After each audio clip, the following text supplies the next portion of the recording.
मैं अकेला ही चला था जानिबे मंजिल, लोग आते गए और कारवां बनता गया।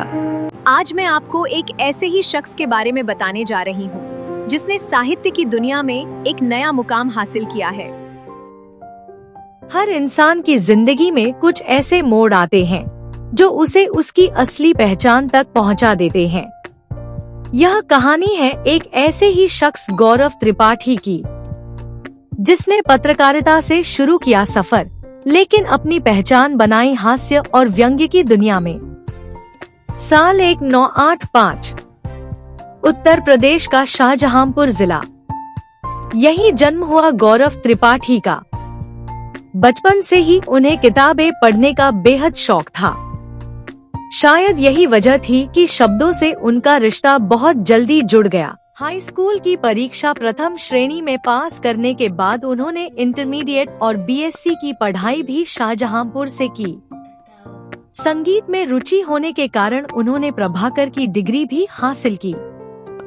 पिता की प्रेरणा ने उनके जीवन को एक नई दिशा दी और उन्होंने पत्रकारिता को अपने करियर के रूप में चुनने का फैसला किया। बरेली कॉलेज से पत्रकारिता में डिप्लोमा करने के बाद वे रायपुर, छत्तीसगढ़ पहुंचे, जहां कुशाभाऊ ठाकरे पत्रकारिता एवं जनसंचार विश्वविद्यालय से उन्होंने मास्टर ऑफ जर्नलिज्म की डिग्री कांस्य पदक के साथ हासिल की।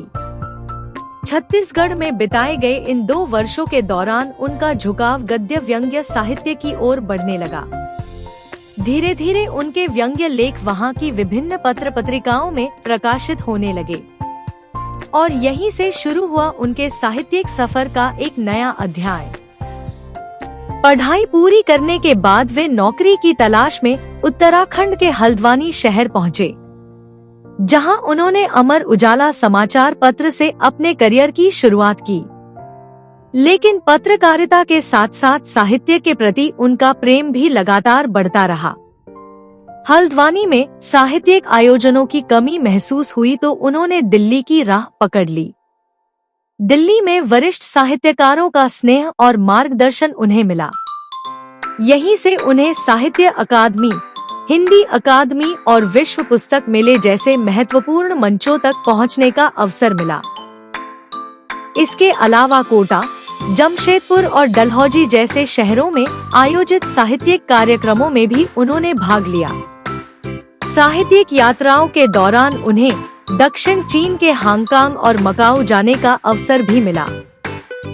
इस दौरान उन्होंने कई महत्वपूर्ण पुस्तकें लिखी।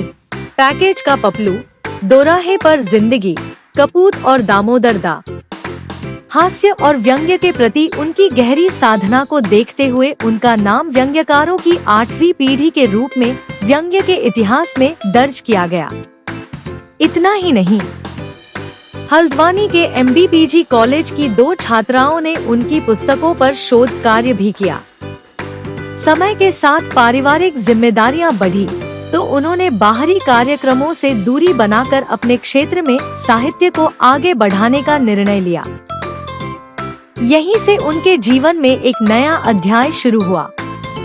उन्होंने गद्य के साथ साथ कविता को भी अपनी अभिव्यक्ति का माध्यम बनाया। वे हल्द्वानी के कवि सम्मेलनों में सक्रिय रूप से भाग लेने लगे। उनकी रचनाओं की लोकप्रियता बढ़ती गई और उन्हें रामपुर आकाशवाणी में रिकॉर्डिंग के लिए कई बार आमंत्रित किया गया। लेकिन उनका सपना इससे भी बड़ा था। हल्द्वानी में साहित्य के गिरते स्तर को देखते हुए उन्होंने हरफन मौला साहित्यिक संस्था की स्थापना की।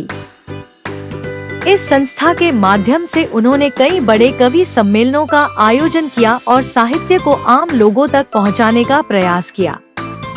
उनका मानना था कि अगर साहित्य को जीवित रखना है तो उसे नई पीढ़ी तक पहुंचाना होगा। इसी सोच के साथ उन्होंने स्कूलों में जाकर बच्चों को कविता और साहित्य से जोड़ने की मुहिम शुरू की। आज वे कुमाऊं क्षेत्र के 50 से अधिक स्कूलों में हर साल कवि सम्मेलन आयोजित कर बच्चों को साहित्य से जोड़ने का काम कर रहे हैं।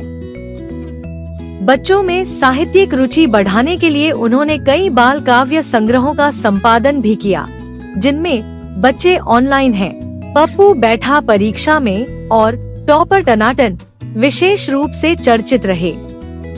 गौरव त्रिपाठी का यह सफर सिर्फ एक लेखक की कहानी नहीं है, यह उस जुनून की कहानी है जो शब्दों से शुरू होकर समाज तक पहुंचता है।